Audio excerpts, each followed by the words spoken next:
Bon matin, Église Oasis. C'est vraiment une joie d'être là avec vous ce matin. Merci encore pour la louange. On a vraiment eu un moment kairos avec le Seigneur, un moment bénissant, vraiment avec une inspiration divine. Ce matin, on va vraiment rentrer dans le message avec juste une histoire. Vous savez, c'est une de mes histoires favorites des Écritures. Dans la Bible parle normalement d'un récit qui s'est passé avec Jésus et un officier romain. Dans d'autres versions, on dit un centenier, un officier qui avait à sa charge une centaine de soldats. La Bible parle de ce gars-là comme étant un étranger, donc un non-juif, mais qui faisait du bien. Et son serviteur se retrouve malade. Et alors qu'il est sur le point de mourir, il va aller voir des Juifs, des personnes, pour leur demander d'aller voir Jésus, afin que Jésus intervienne favorablement pour guérir son serviteur. Et dans les Écritures, les gens vont voir Jésus, ils vont normalement plaider en faveur du centenier, de l'officier romain. Et Jésus se met en route et en direction vers la maison de l'officier, du centenier. Et alors qu'il est en train de s'approcher vers sa maison, il y a une autre délégation de personnes qui viennent et qui disent en fait à Jésus, on nous a laissé un message pour toi. Et le centenier nous fait dire, tu n'as même pas besoin d'entrer chez moi. Là où est-ce que tu es, dis seulement un mot et nous savons que le serviteur sera guéri. Et c'est un des moments les plus extraordinaires de démonstration de foi. Où est-ce que Jésus lui-même est surpris de l'attitude de foi du centenier. Je tiens à mettre une emphase sur la déclaration du centenier en disant, dans Luc 7, verset 6, où est-ce que le centenier dit, « Mais Seigneur, dis un mot ». Et je crois réellement que le centenier avait quelque part compris la puissance de la parole de Jésus. Et des fois, même nous, en tant que croyants, nous ne réalisons pas à quel point est-ce que lorsque Dieu parle, c'est puissant. Et ce matin, le titre de mon message, on est toujours dans la série Next Level, le titre de mon message, c'est vraiment fin de parole. Dis seulement un mot. Et je crois réellement que nous allons regarder un petit peu dans les Écritures toute la dynamique de pouvoir normalement être des personnes qui avons faim de la parole de Dieu, faim de ce que Dieu dit, et comment est-ce que normalement dans notre vie, au niveau de notre soif de Dieu, notre soif spirituelle, Dieu nous appelle à être des affamés de sa parole, des affamés. La semaine dernière, on a parlé de la prière. On va regarder toute la dynamique d'être affamé, assoiffé de la parole de Dieu. Et comment est-ce qu'elle peut produire un effet puissant dans nos vies? Comment est-ce qu'elle peut produire un effet transformateur en nous? Comment est-ce qu'elle peut produire normalement un impact en nous? Et comment est-ce que la parole de Dieu nous amène tout simplement à transcender, à pouvoir traverser nos pires obstacles et à devenir des personnes puissantes entre les mains de notre Dieu? On va tourner ensemble, si vous avez vos Bibles, on va pouvoir suivre à l'écran, dans le livre de Luc. On va rester en Luc, dans l'évangile de Luc, et on va lire un récit, Luc chapitre 10, versets 25 à 37, un récit que probablement plusieurs d'entre vous avaient déjà lu ou avaient déjà été exposés.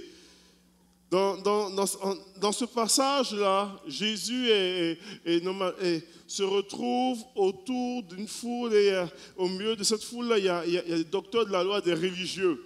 Et à un moment donné, on veut poser des questions à Jésus et la Bible déclare ceci, on dit un professeur de la loi ou un docteur de la loi se leva et dit à Jésus pour le mettre à l'épreuve, « Maître, que dois-je faire pour hériter la vie éternelle ?» Pose une question à Jésus. Puis Jésus va répondre par une question. Habituellement, quand on nous pose une question, on veut donner une réponse. Bon, fais ça. Mais Jésus répond à une question. Jésus lui dit, qu'est-il écrit dans la loi? Il dit, que lis-tu? Et il répondit, c'est un professeur de la loi là. Il répondit, tu aimeras le Seigneur ton Dieu de tout ton cœur, de toute ton âme, de toute ta force et de toute ta pensée, et ton prochain comme toi-même.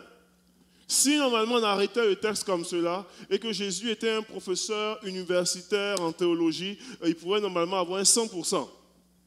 Comprenez-vous un petit peu? Il pourrait normalement, on lui pose la question en disant, que lis-tu dans la loi? Résume-moi la loi. Et un bon professeur, il est capable de répondre convenablement pour avoir une très, très, très bonne réponse. Il est capable de pouvoir, et il répond convenablement. Et Jésus même va lui dire, tu as bien répondu, lui dit Jésus, fais cela et tu vivras. Mais lui, voulant se justifier, dit à Jésus, et qui est mon prochain?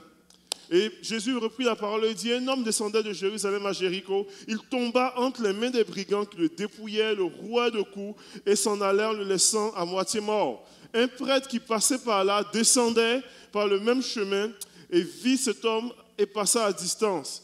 De même aussi un lévite arriva à cet endroit et le vit et passa à distance. Petite parenthèse, souvent pour ceux qui étudient dans la Bible, ils vont dire, mais prêtre et lévite, c'est comme les mêmes choses, etc. Oui et non. Oui, dans le sens que souvent les prêtres de vocation sont souvent, dans la loi de Moïse, souvent considérés comme des lévites.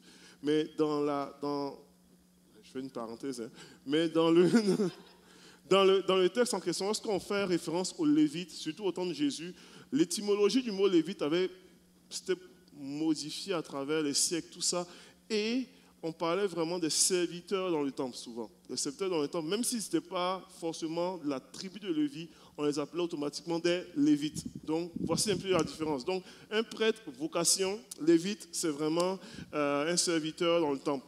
Donc, ferme ma parenthèse, ce n'est pas le but de mon message, mais j'aime souvent expliquer. Donc, on dit, mais un Samaritain qui voyageait arrivait près de lui et fut rempli de compassion lorsqu'il le vit. Il s'approcha et banda ses plaies en y versant de l'huile et du vin et le mit sur sa propre monture. Il le conduisit dans une auberge et prit soin de lui. Le lendemain, à son départ, il sortit 2 pièces d'argent et elle donna à l'aubergiste et lui dit, prends soin de lui et ce que tu dépenseras de plus, je te le rendrai à mon retour. Lequel de ces 3 te semble avoir été le prochain de celui qui est tombé au milieu des brigands? C'est celui qui a agi avec bonté envers lui, lui répondit le professeur de la loi. Jésus lui dit donc, va, agis de la même manière, toi aussi. On lit ce plan, on dit, waouh, c'est quoi le rapport avec l'importance de la parole? Je crois réellement qu'il y a quelque chose d'extrêmement puissant là-dedans lorsqu'on lit un récit comme cela. Parce que Jésus commence les choses en disant, que lis-tu? Qu'est-ce que tu lis? Et tout commence avec, qu'est-ce que tu lis? En tant que tel. Et ce que tu lis peut finalement influencer ta façon d'agir. C'est véritablement ça. Lorsqu'on parle d'une excellence au niveau de la parole, si normalement ce que tu lis ne vient pas à un moment donné influencer ton action, tu n'évolues pas. Comprenez-vous un petit peu? Et Jésus lui demande, qu'est-ce que tu lis? Je vais vous encourager ce matin, vraiment, je ne connais pas votre façon de vivre votre vie spirituelle, je ne sais pas votre façon de pouvoir normalement aborder. Et puis la parole de Dieu peut devenir un sujet qui est peut-être difficile pour certains, parce qu'on n'aime pas lire ou pour plusieurs autres raisons. Mais je vais vous encourager à quelque chose ce matin. J'aime prêcher l'évangile, mais je vais vous encourager à ce que ma prédication du dimanche matin ne soit pas la seule façon où est-ce que vous êtes exposé à la parole. Ni moi, ni pasteur Joël, ni personne qui prêche ici. Comprenez-vous un petit peu? Je crois réellement, je vais vous encourager à pouvoir être des personnes qui, normalement, être exposées régulièrement avec soif de la parole de Dieu. Et vous ne contentez pas juste de pouvoir entendre tous les dimanches Désiré ou pasteur Joël, mais à pouvoir être des gens qui cherchaient Dieu dans votre temps personnel, à pouvoir être des gens qui lisaient votre Bible, à pouvoir être des gens normalement qui étaient exposés, qui écoutaient la parole de Dieu, et à pouvoir être des gens qui recherchaient à comprendre ce que Dieu a à vous dire. Oui, Dieu peut parler au travers de nous, mais je crois profondément que Dieu veut parler à travers de sa parole, au travers de plusieurs personnes qui mettront autour de vous. Mais il veut principalement vous parler, pas toutes les semaines, mais à tous les jours. La Bible déclare normalement, Jésus enseigne la prière, et puis il enseigne cette réalité-là. Il dit, quand vous priez, dites, notre Père qui est aux cieux. Et puis on connaît la prière de notre Père. Et arrivé à un moment donné, il dit, donne-nous aujourd'hui notre pain quotidien. Il n'a pas dit notre pain hebdomadaire ou notre pain mensuel. Il dit la réalité que donne-nous aujourd'hui notre pain quotidien. À chaque jour, il y a une nourriture spirituelle que Dieu normalement veut exposer auprès de vous pour vous permettre de pouvoir saisir et à pouvoir rentrer et à pouvoir normalement nourrir votre âme. Et ce matin, j'aimerais vraiment parler, lorsqu'on parle de l'idée de nexer votre parole, j'aimerais prendre quelques instants pour vous parler de 3 aspects qui sont extrêmement importants. Et on va le voir dans le message. Je vais vous parler de l'idée de l'exposition à la parole. Et je crois réellement que nous avons besoin en tant que chrétiens, lorsqu'on accepte Jésus comme Seigneur et Sauveur de nos vies, nous avons besoin d'être exposés à la parole de Dieu. Nous avons besoin de pouvoir être exposés régulièrement à la parole de Dieu parce qu'elle produit en nous la transformation nécessaire. Nous avons besoin normalement aussi de pouvoir vivre des méditations, exposition, méditation, vivre des temps où est-ce que nous méditons la parole, où est-ce que la parole devient l'objet de nos pensées, une réflexion approfondie par rapport à cela. Et nous avons aussi besoin de l'appliquer. Donc, à vivre une exposition, une méditation, une application de la parole de Dieu. Lorsque je parle de l'idée de l'exposition, vous savez, c'est intéressant de réaliser, de prendre conscience de quelque chose. L'exposition, normalement, il peut y avoir des personnes qui font juste être exposées,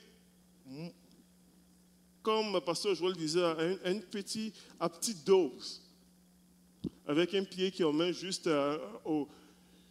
Ça peut arriver ça. Et dans le contexte de la parole, c'est encore plus flagrant. Parce que tu peux normalement lire la parole de Dieu sans nécessairement y rentrer ou laisser la parole devenir un message pour ta vie. Si vous prenez des cours... pas forcément au collège biblique, mais dans une université séculière, avec des courants de pensée qui vacillent de toute autre, vous allez remarquer qu'il y a des gens qui sont extrêmement brillants et qui ont une très bonne connaissance de la Bible. Puis, si tu les mets à pouvoir parler, si tu veux les entendre parler de la parole, tu seras extraordinairement impressionné de leur connaissance. Oh, la Bible, c'est normalement telle chose, telle affaire. Ils sont un petit peu comme moi vis-à-vis du café. Vous savez, pour ceux qui ne savent pas, je ne suis pas pire. J'ai déjà eu, quand j'étais au secondaire, à l'école de mon secondaire, j'ai fait un exposé sur le café. Donc, naturellement, j'ai une bonne connaissance du café. Donc, je sais que normalement, au niveau du café, puis, si on me demande de parler du café, je dis ok, il y a plusieurs types de sortes de café, etc. Ou quoi, et puis je vais vous parler normalement des saveurs. En général, l'Amérique du Nord, c'est beaucoup plus l'arabica que vous buvez ici en tant que tel, mais ce n'est pas juste la seule sorte de café, parce que l'arabica est très bon à cause normalement des subtilités d'arômes et de saveurs, etc. Tout ça ou quoi. Mais si vous voulez normalement un café qui est beaucoup plus fort en teneur de caféine, il y a le Robusta, normalement, qui est souvent utilisé en Europe, etc. Je peux vous parler de tout ça. Et puis quand vous m'écouterez, vous vous dites, Mike, c'est un expert. Je vais vous dire, ok, pour le café, là, on prend des graines de café vert, tout ça ou quoi, et puis ils sont torréfiés. Il faut qu'elles soient torréfiées dans un degré de 180 degrés à 220 degrés. En général, je vais vous parler de tout ça. Et quand je vais chez Nespresso pour acheter du café, même ceux avec qui je discute au comptoir pour prendre le café, ils sont souvent impressionnés. Puis ma femme me témoigne, c'est vrai, ils sont impressionnés. Ils trouvent que, il a une connaissance du café. Mais je ne bois pas du café. J'en bois pas du tout. Du tout. J'en bois pas. J'en connais. Je connais les arômes. Mais si vous me donnez du café, là, je vais le noyer avec du lait, du sucre. Je vais noyer l'amertume. Je n'aime pas le café. C'est la réalité. C'est vrai, ça. Il y a des gens qui sont comme ça avec la Bible. Ils ont une bonne connaissance extrêmement large, la Bible. Oh, la Bible, c'est 40 auteurs, etc. Mais quoi, c'est une période de 1600 années. Et puis la Bible, normalement, c'est sur 3 continents, ça a été écrit, et puis, etc. Puis ils commençaient à expliquer les détails, et puis tout. Puis ils ne laissent pas la Bible produire une transformation dans leur cœur. Ils ont une superbe connaissance intellectuelle, mais il n'y a pas normalement de profondeur. Où est-ce que Dieu qui vient toucher, qui vient faire une œuvre dans leur cœur? Ma prière véritablement est que nous ne soyons pas des gens qui avons une bonne connaissance générale de la Bible, mais nous soyons des gens qui vivons la Bible, qui vivons normalement la parole de Dieu. Et je prie réellement une dynamique où est-ce que nous sommes exposés. Nous sommes exposés à la Bible. Nous sommes exposés à la parole de Dieu. Peut-être pour certains, jusqu'ici, vous n'êtes pas nécessairement des gens, vous n'êtes pas des lecteurs de la Bible, vous n'êtes pas des gens qui recherchent là-dedans. Je prie réellement pour un autre niveau, pour dire, Seigneur, désormais, là, jusqu'ici, je ne lisais pas beaucoup, peut-être j'écoutais juste le dimanche matin, mais aujourd'hui, par la grâce de Dieu, je veux prendre une résolution, je veux maintenant plonger mon regard dans la parole de Dieu, afin de pouvoir regarder ce qui en est, et laisser la parole de Dieu me toucher, laisser la parole de Dieu m'interpeller, me parler. Rapidement, la présentation sommaire de la Bible. La Bible, c'est une bibliothèque. Moi, pour moi, je considère la Bible comme une bibliothèque en soi. C'est une bibliothèque de 66 livres. Effectivement, il y a une période de rédaction qui dépasse le millénaire. On parle de 1600 ans de période de rédaction. Il y a à peu près une quarantaine d'auteurs, tous inspirés du Saint-Esprit. Donc, 40 auteurs humains, un auteur divin qui coordonne tout cela, tous inspirés par le Saint-Esprit. Et la Bible, normalement, il y a plusieurs histoires sur plusieurs continents. Il y a une richesse pour ceux qui sont normalement des gens qui aiment lire et puis, en fait, analyser les styles littéraires. Puis, je parle à des étudiants, peut-être pour certains, il y a une richesse de style littéraire dans la Bible qui est extraordinaire. Donc, tu as les textes narratifs, les textes historiques, les textes prophétiques, poétiques, il y a les lettres, normalement, les épîtres. Il y a une richesse littéraire qui est fou. Par-dessus tout cela, elle est la parole de Dieu. Par-dessus tout cela, elle est la parole révélée de Dieu pour les hommes. Comprenez-vous un petit peu? Dieu nous donne ça normalement comme étant une boussole, un guide pour pouvoir nous aider à pouvoir trouver notre équilibre dans notre société et à pouvoir normalement marcher avec lui. Et je prie réellement que nous soyons des personnes comme cela, où est-ce que nous laissons la parole, nous laissons exposer. Nous nous exposons à la parole de Dieu. Nous nous exposons à la parole de Dieu d'une façon particulière. Je crois réellement à la dynamique où est-ce que nous vivons un moment d'exposition, où Jésus pose la question comme ça, il dit, que lis-tu? Exposition à la parole de Dieu. Où est-ce que normalement Jésus nous invite à pouvoir prendre conscience de cela? Que lis-tu? Que lis-tu chaque jour dans ta vie? Il y a certains qui disent, mais moi je ne lis rien. Je regarde plus sur Internet, je regarde plus sur Facebook. Et puis, ok. Que lis-tu? Je dis mais que lis-tu? Sur quoi normalement? Qu'est-ce qui vient? Quelles sont les expositions devant lesquelles normalement tu laisses rentrer dans ta vie? Que lis-tu? La Bible parle en Proverbe, il dit, attache-toi à l'instruction, ne délaisse pas. La délaisse pas, garde-la car elle est ta vie. Il dit, mon fils, retiens mes paroles et garde mes commandements. Que lis-tu ce matin? Que lis-tu dans ta vie habituellement? Je vous encourage à pouvoir vivre ce moment d'exposition. La Bible parle de l'idée d'exposition. Puis si vous n'êtes pas encore exposé, si vous ne laissez pas normalement la parole de Dieu remplir dans votre cœur et votre vie, c'est l'occasion de pouvoir prendre la décision comme cela. Si vous le faites, la Bible ne t'invite pas juste à lire la parole de Dieu. C'est super de lire. C'est super d'écouter, d'avoir une Bible audio. Gloire à Dieu. Si vous faites cela, c'est déjà génial. Si vous vous exposez à un verset chaque jour pour moi, alléluia, amen, je vous encourage. Mais la Bible t'encourage à pouvoir lire, mais la Bible t'encourage aussi à méditer. Là, c'est un autre pas plus loin. Parce que l'idée de méditation, L'idée de la méditation va beaucoup plus loin qu'une lecture. Elle va beaucoup plus loin que juste on lit comme un devoir religieux. Vous savez, je vais vous encourager à ne pas voir la parole de Dieu comme un devoir religieux. Il y a plusieurs personnes qui viennent et puis ils savent qu'ils sont chrétiens, puis ils savent que puis on met l'espèce de discours de culpabilité. Tu dis, ok, si tu ne lis pas ta Bible, tu es en train de littéralement laisser, tu affames ton âme. Il y a des gens qui font ça. Puis ton âme, là, si tu ne manges pas, si tu ne peux pas manger clairement, ton âme est anorexique. Mais pas anorexique, là, il est mal nourri. Ton âme est sous malnutrition spirituelle. Ok. Je ne vais pas amener un climat de peur ce matin. Je veux juste vous encourager à être exposé à la parole de Dieu, à pouvoir lire la parole de Dieu, mais aussi à pouvoir normalement vous arrêter pour méditer la parole de Dieu. Et c'est une question, c'est pas un devoir religieux. C'est absolument nécessaire, mais c'est pas une obligation sur ta vie à cause de je vais vous amener la relation d'amour et d'intimité que Dieu veut développer avec vous elle va beaucoup plus loin qu'un devoir religieux. Comprenez-vous? Elle va beaucoup. Dieu t'aime et il veut te parler. Tu as besoin de comprendre ça.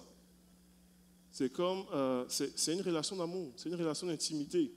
Moi, quelqu'un avec qui je suis attaché, j'aime ça, lui parler. Et j'aimerais avoir du temps avec lui. Et Dieu t'aime et il veut te parler. Et il veut te parler. Donc, il faut et cette vision-là des choses, au lieu de l'idée du devoir religieux. Parce que le devoir religieux va t'amener sur un terrain qui n'est pas normalement sain. Et un terrain où est-ce que tu vas devoir constamment lutter avec la culpabilité. Dieu t'aime et il veut te parler. Donc, l'idée de pouvoir exposer ta vie à la parole de Dieu est extraordinaire. L'idée de pouvoir méditer, réfléchir à ce que Dieu dit est extraordinaire. Et la Bible déclare, si vous regardez au niveau de la méditation, j'aime le texte de Josué 1, verset 8. On peut avancer la diapo. La Bible déclare ceci, dit que ce livre de la loi ne s'éloigne point de toi. Médite-le jour et nuit pour agir avec fidélité conformément à ce qui est écrit. C'est alors que tu auras du succès dans tes entreprises. C'est alors que tu réussiras. J'aime aussi Psaume 1 qui dit en fait heureux l'homme qui ne marche pas selon le conseil des méchants, qui ne s'assied pas, qui ne s'arrête pas en compagnie des pécheurs, qui ne s'assied pas en compagnie des moqueurs, mais qui trouve son plaisir dans la loi de l'Éternel et qui la médite jour et nuit. Donc l'idée de la méditation, ce n'est pas normalement de faire de toi un moine qui est enfermé dans un monastère en train de tout simplement scruter tout ce que tu veux dans la Bible. L'idée, tu peux normalement méditer juste avec un verset. L'idée de la méditation, c'est juste apporter réflexion, laisser la vérité de Dieu remplir tes pensées et ton cœur. Donc être capable de pouvoir repasser la vérité de Dieu dans ton cœur et laisser normalement la vérité de Dieu, la parole de Dieu remplit ton cœur. Qu'est-ce qui remplit tes pensées? C'est la vraie question. Qu'est-ce qui remplit tes pensées ce matin? Ça peut être toutes sortes de choses. Ça peut être normalement, pour des jeunes, ça peut être comment est-ce qu'on fait pour finir le prochain level de jeux vidéo. Ça peut être une télévision, une émission pour dire c'est quoi qui se passe, qu'est-ce qui va se passer, quelle est la fin de la situation dans le district 31, etc. Peu importe, tu sais. Mais qu'est-ce qui remplit tes pensées? La parole de Dieu nous enseigne et nous encourage à pouvoir dire, et nous dit normalement, puis j'ai rien contre distinction en passant, mais la parole de Dieu nous encourage à pouvoir tout simplement dire que la loi, que la parole de Dieu puisse normalement être l'objet de notre méditation jour et nuit. Et il nous invite à cela. nous invite à pouvoir méditer la parole de Dieu. Il dit en fait, c'est dans Psaume 119, il dit « Oh, que j'aime ta loi, je la médite toute la journée. » Ça veut dire j'y pense, je réfléchis, j'apporte réflexion par rapport à cela. Est-ce qu'on a déjà...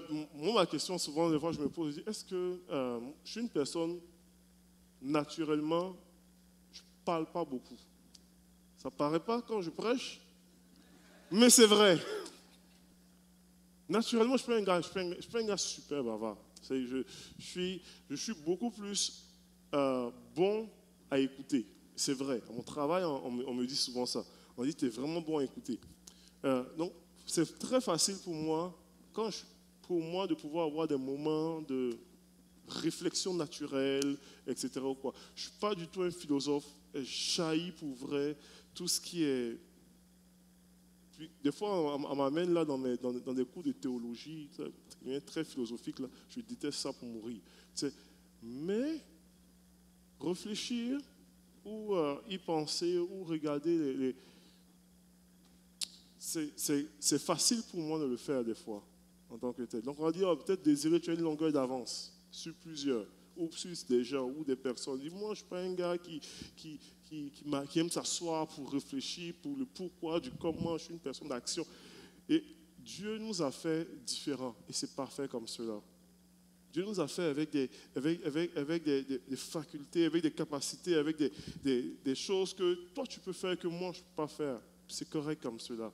La réalité est que tu as besoin de pouvoir trouver l'environnement, le cadre, l'environnement où est-ce que tu peux normalement laisser Dieu te parler. Et j'aime normalement souvent ce verset où on dit Dieu parle tantôt d'une manière, tantôt d'une autre. Et puis des fois c'est l'homme qui ne prend pas garde. Mais tu as besoin de pouvoir t'exposer à la présence de Dieu, à la parole de Dieu, où est-ce que Dieu peut venir te rejoindre dans tes capacités, dans ce que tu es, dans ta personnalité, et te parler. Et laisser normalement Dieu produire la transformation qu'il veut faire dans ta vie. Et c'est ce que Dieu veut faire. Donc, il y a une réalité où est-ce que Dieu veut normalement nous amener à pouvoir être des gens qui réfléchissons sur sa parole. Mais à quoi ça sert une méditation s'il n'y a pas d'application? À quoi ça sert de réfléchir plus comme un moine, comme une personne qui flotte dans les airs, un TTS, moi j'appelle ça mon mot, le TTS c'est un très très spirituel. Donc quelqu'un qui est vraiment super, qui ne touche pas la terre, là, qui est comme, oh, tu sais, puis toujours en train de réfléchir, oh, tu sais, comme s'il a fumé du pot avant le 17 octobre. C'est que vraiment un moment mais dans un moment comme cela, vous comprenez un petit peu à quoi ça sert de faire tout ça quand tu n'appliques pas? Quand tu n'appliques pas ce que Dieu dit, quand tu n'appliques pas sa parole, quand tu n'appliques pas ses commandements, quand tu n'appliques pas ce qu'il déclare dans ta vie, quand tu n'appliques pas normalement, quand tu n'appliques pas dans ta vie ses promesses, à quoi ça sert de pouvoir lire, faire un devoir religieux, devenir extrêmement religieux, et puis lire, puis connaître les choses de Dieu, connaître le but, les raisons des livres, etc. ou quoi, quand tu ne le vis même pas dans ta vie, à quoi ça sert? Et lorsqu'on parle de l'idée de pouvoir passer à un autre niveau, c'est de pouvoir dire, ok Seigneur, je vais t'exposer à ta parole, je vais être une personne qui médite sur ta parole, mais je vais être une personne qui vit ta parole. Donc, je suis en voyage dans ma démarche là. Je ne veux pas juste être un lecteur, et la Bible même dit en fait dans Jacques, ne soyez pas des lecteurs oublieux, des gens qui lisent mais qui oublient ce qu'ils ont lu. Je ne veux pas juste normalement être un moine ou une personne qui médite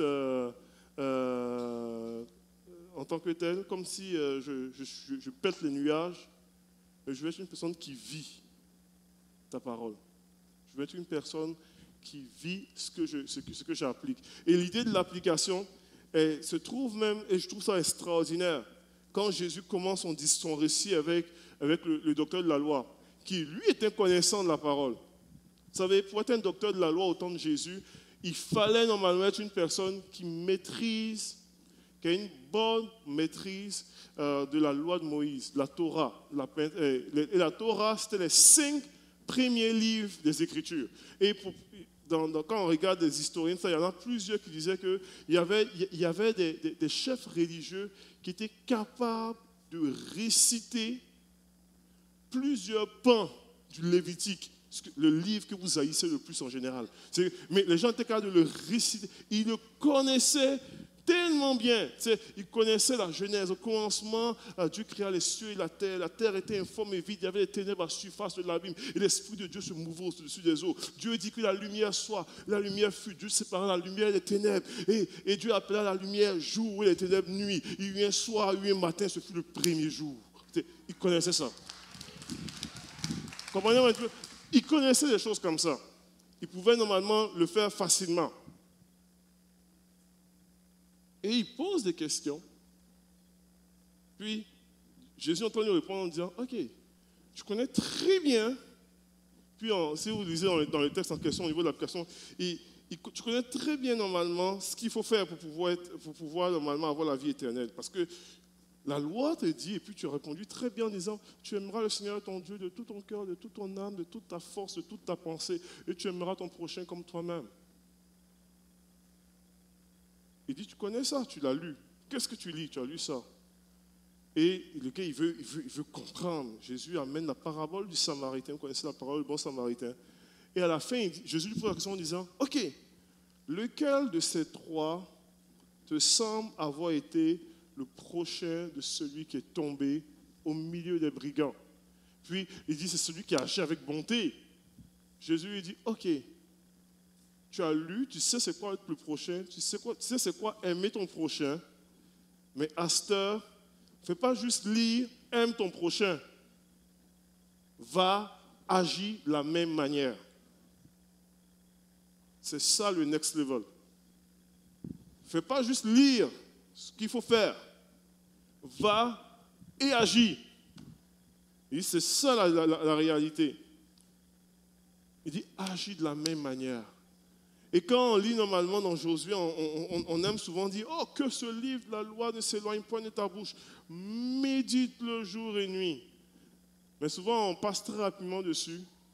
Mais il dit, médite-le pour agir fidèlement selon ce qui est écrit. Il ne faut pas juste méditer. Méditer pour méditer, tu es un pelleteur de nuages. Tu comprends? C'est quelqu'un tu raisonnes, tu es un philosophe.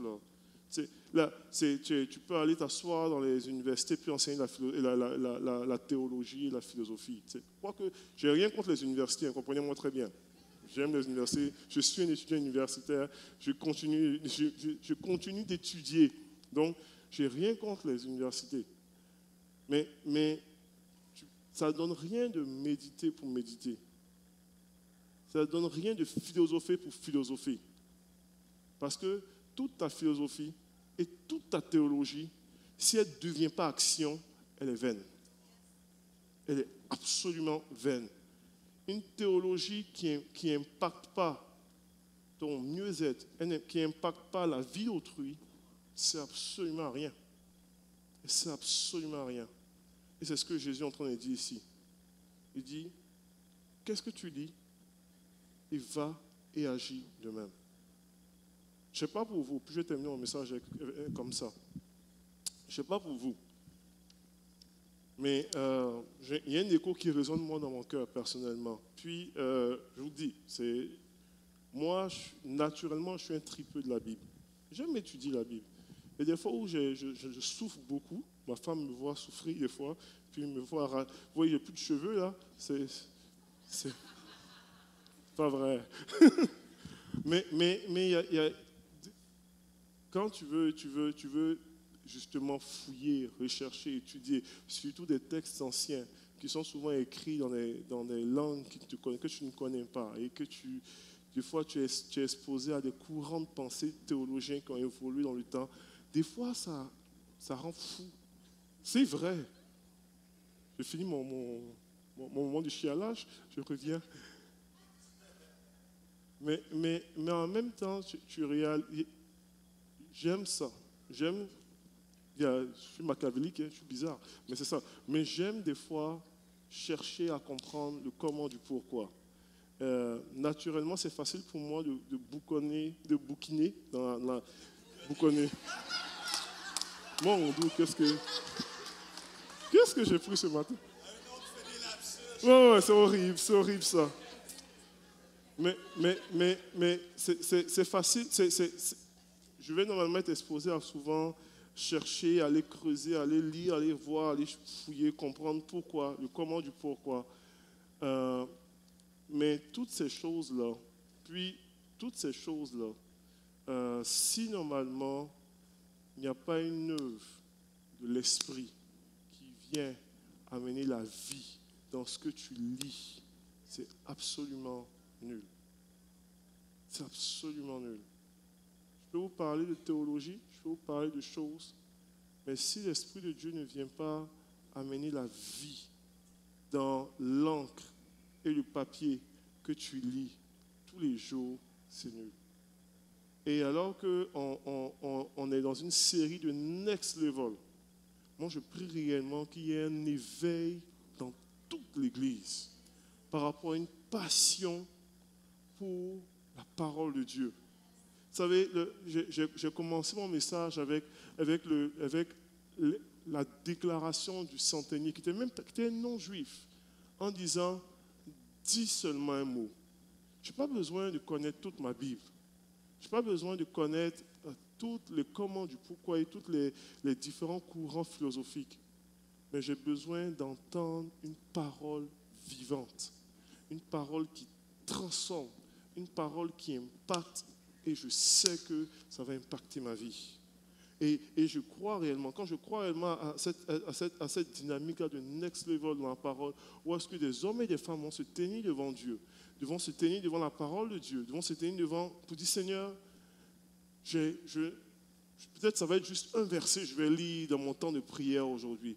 Peut-être ça va être juste une demi-phrase que je vais lire. Mais Seigneur, amène la vie dans ce que je lirai, afin que Seigneur, lorsque tu vas dire un mot, ce ne soit pas juste une lecture que je connais depuis des années, que j'ai déjà lu par-ci, mais que ce soit vraiment une parole qui vienne amener de la vie dans tout mon être, qui amène la vie dans une direction sur ma vie, qui amène une parole vivante, une véritable nourriture spirituelle. Seigneur, dis seulement un mot sur ma vie, afin que je puisse avancer. Dis seulement un mot sur ma situation, afin qu'elle soit réglée. Dis seulement un mot sur mon état spirituel, afin que je reprenne vie. Dis seulement un mot sur mon mariage, afin qu'il soit restauré. Dis seulement un mot sur ma famille, sur mes enfants, afin qu'ils puissent grandir en toi et devant toi. Dis seulement un mot sur mes affaires, afin que les portes nouvelles soient ouvertes. Dis seulement un mot sur moi qui va impacter d'une façon extraordinaire ma vie. Dis seulement un mot. Seigneur, je veux t'exposer à ta parole. Je veux t'exposer à ce que tu dis sur moi. Je veux t'exposer à toi. Pas juste dans un contexte de devoir religieux. Mais je veux t'exposer à toi la parole de vie qui amène la vie dans ma vie, dans mon cœur, dans ma vie, dans ma situation, qui amène la vie en moi. Dis seulement un mot. Et l'idée est celle-là. Seigneur, je veux être exposé à ta parole et que cette parole-là produise une application en moi. Je vais inviter la guitare de pouvoir à Sam de venir. La guitare, on va terminer ce temps-là.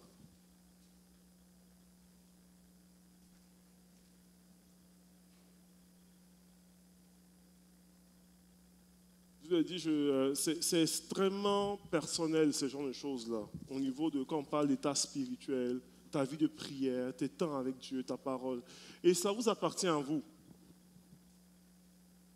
Mais ce matin, je ne veux pas passer à côté, je ne veux pas être un pied de pasteur qui passe à côté de l'invitation divine concernant l'exposition de la parole de Dieu.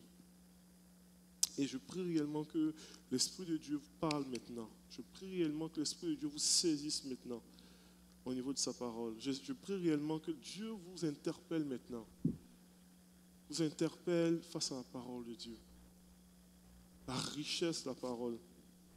Il y en a plusieurs que Dieu veut vous parler chaque jour. Croyez-moi, quand je parle de l'idée de vous parler chaque jour, je ne veux pas être un homme de Dieu flyé on dit, il voit Dieu partout et puis dans tous les signes. Comprenez-moi très bien. Mais je crois réellement à la réalité que Dieu parle tous les jours. Dieu parle. Nous sommes des fois distraits et nous ne l'écoutons pas. Nous ne saisissons pas. Nous n'avons peut-être pas des fois le temps pour l'entendre, pour l'écouter. Mais il veut parler. Et ce matin encore, Dieu te dit, je veux te parler tous les jours. Et la même parole puissante, créatrice de l'univers, la même parole que déclarée dans la vie du serviteur du centenier romain a apporté guérison et vie, la même parole déclarée à plusieurs reprises qui a apporté vie, guérison, résurrection, transformation, qui a calmé les mers, qui a calmé des tempêtes, qui a apporté tout simplement multiplication de pain. La même parole, la même nature, le même effet de parole en question résonne encore aujourd'hui. Elle résonne encore aujourd'hui et elle veut résonner encore dans ton cœur. Il y a une possibilité d'être exposé à cela. Il y a une possibilité de pouvoir la méditer et il y a une possibilité de pouvoir l'appliquer aussi. Et je ne sais pas pour vous ce matin, mais il y a un appel de Dieu par rapport à cela pour dire, il y a une possibilité de pouvoir saisir la parole. Alors s'il y a un désir dans ton cœur ce matin, s'il y a une soif de Dieu dans ton cœur, pour dire, Seigneur, je veux être exposé à ta parole. Peut-être jusqu'ici, c'était juste des prédications à Pasteur Joël, Pasteur Désiré ou autre personne, ou des fois des prédications sur Internet, en 2 bouchées de céréales. Peu importe. Il y a une invitation divine ce matin. Vous dites, Seigneur, ce matin, je veux prendre une décision pour m'exposer à ta parole. Peut-être pour certains, ça a été jusqu'ici un devoir religieux. Il faut lire la Bible tous les jours. Puis quand tu oublies, tu dis, il faut que tu te réveilles, puis tu essaies de pouvoir trouver un verset à lire pour dire au moins, pour juste endormir un peu ta conscience, pour dire, j'ai lu quand même. Ça ne te parle pas trop, mais au moins j'ai lu. Ce matin, Dieu t'appelle à pouvoir faire une autre étape, aller vers une autre étape, à pouvoir t'exposer une parole qui transforme, une parole puissante, à prendre conscience de la puissance de la parole et à te laisser transformer par sa parole, à pouvoir la méditer et à pouvoir la vivre. S'il y a un écho qui résonne dans ton cœur par rapport à ces différentes étapes-là, où est-ce que tu sais où est-ce que tu es dans ta vie spirituelle, je vais t'inviter à pouvoir te tenir debout devant Dieu. Et tu n'es pas devant un homme, tu n'es pas devant un band ou devant un musicien, tu es juste devant ton Dieu. Et tu vas parler de cœur à cœur, parce que Dieu veut te parler, mais il veut t'écouter aussi.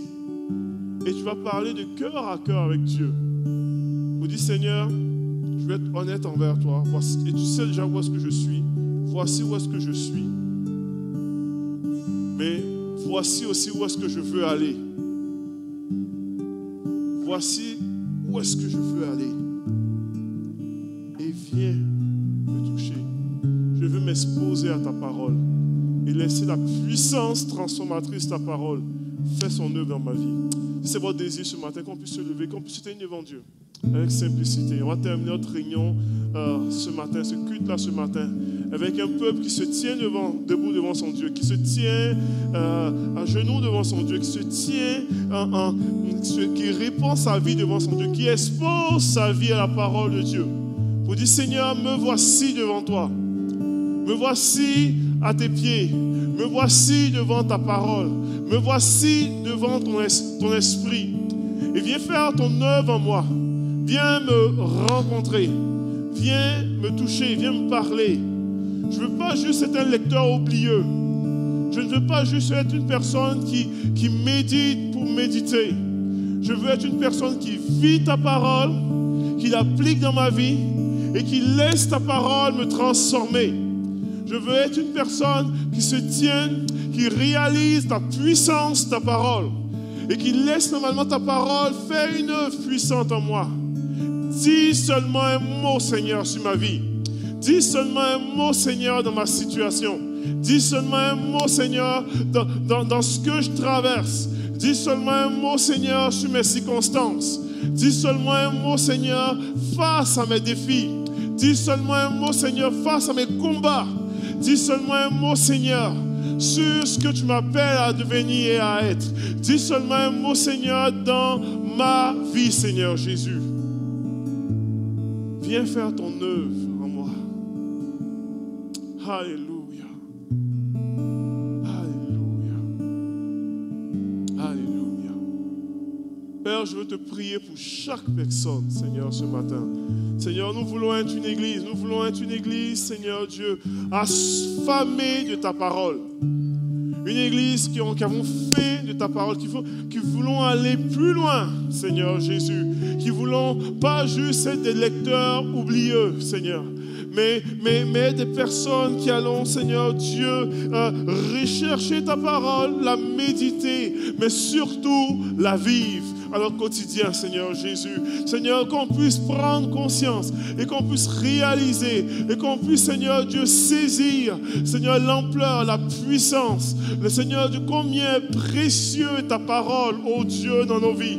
Combien est précieux ta parole dans notre quotidien. Combien est précieux ta parole dans notre situation. Combien est précieux ta parole dans nos familles. Combien est précieuse ta parole dans nos couples, Seigneur Dieu. Combien est précieuse ta parole dans nos ministères, Seigneur Jésus. Combien est précieux ta parole en nous, Seigneur Jésus. Nous tenons devant toi. Et merci de faire une œuvre surnaturelle ce matin. Je prie pour un impact de ta parole, Jésus. Un impact de ta parole, Seigneur Dieu, en nous. Dans ce qu'on peut vivre ou traverser. Dans le nom de Jésus. Seigneur, manifeste-toi avec puissance. Seigneur, pour ceux qui vivent des combats présentement, que des situations difficiles, Seigneur Dieu, dis seulement un mot, roi des rois. Dis seulement un mot, Seigneur Jésus. Dis seulement un mot. Que ta puissance soit déployée. Que nous soyons arrosés par toi. Arrosés par toi. Dans le nom de Jésus. Dans le nom de Jésus.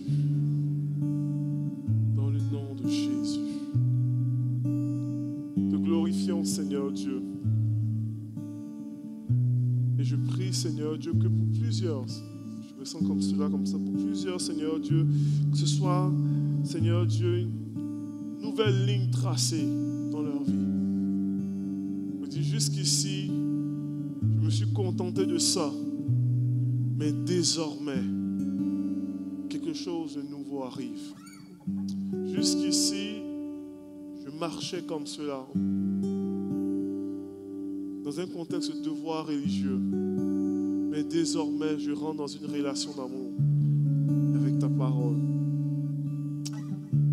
Merci, Seigneur Dieu, pour ton œuvre ce matin. Et que la gloire et l'honneur te reviennent. Dans le puissant nom de Jésus. Qu'ensemble on dit un grand et bon Amen à notre roi. Alléluia.